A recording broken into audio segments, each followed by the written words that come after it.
Hello, I'm Ernie Tapia and I'm 39 years old. I'm a teacher and a coach here at Hondo Independent School District. Hello, I'm Tracy Tapia. I'm 36 years old and I'm the principal here at Wolves Intermediate.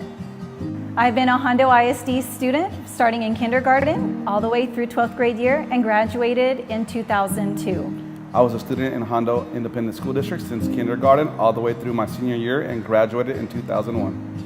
Being part of Hondo, one of the most important parts that I feel is important about this community is that when someone struggles like myself, where parents aren't around and no one's home to help you study, no one helps there to help you do your homework and take that extra step whenever you're stuck.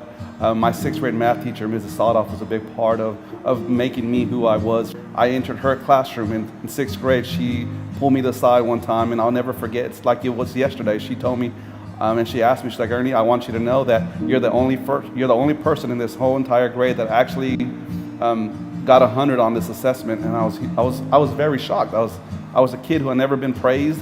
I was a kid who had never had very much responsibility, that never had any guidance. And when she acknowledged that opportunity, she took that opportunity and acknowledged my efforts and my accomplishment, that's the person who made me want to become a math teacher. My first grade teacher, Mrs. Pat Roche, is my #1 inspiration. I remember her having a conversation with me because she caught me cheating on a math test using a calculator. And I can remember her sitting down with me and telling me that you are a better person than that, just helping me guide myself through life. It was one of the very first conversations I had ever had to where someone had told me, you can be better and this is how you can be better. As a child, when we were growing up, we had curtains on every door that wasn't an essential door, like my parents' bedroom. That was pretty much the only one that had a door and then going out.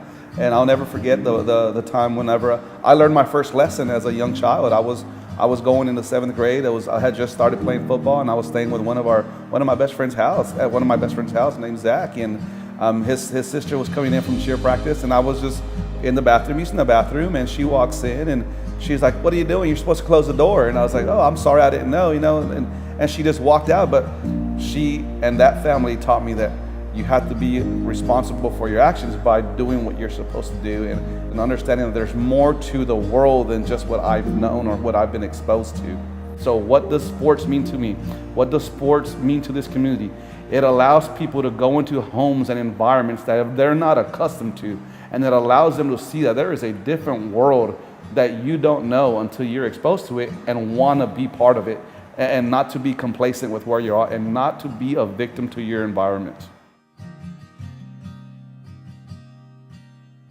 So a struggle that I went through at a young age of 16 was that my father had passed away. He was my primary parent, and so it was a traumatic experience, but through support and love and care from different folks here in our community, especially Miss Prestige, who was a childhood friend's mother and also an assistant principal, taught me things that it's okay, it's a memory now, it's time to move forward, keep on pushing. And it's people like that help us build who we are today. The kids that I'm trying to pay this for, which is a big reason for coming back to Hondo, and I feel like the kids that are staying in Hondo need to have been impacted in a way so they can be productive citizens and help our campuses and our school and our community go forward and be at a better position than it was when they got here. Especially with the fact that we have kids in this environment and community. We want what's best for them, which is a big part of coming home, is getting to pay all that love, all that attention, we're not going to judge you based off what you look like, paying that forward to the kids of this community. And that's what Hondo means to me, and that's why I'm here. And when people say, "Why did you come back?" I say, because I owe this place my world. I owe them my life. I really do.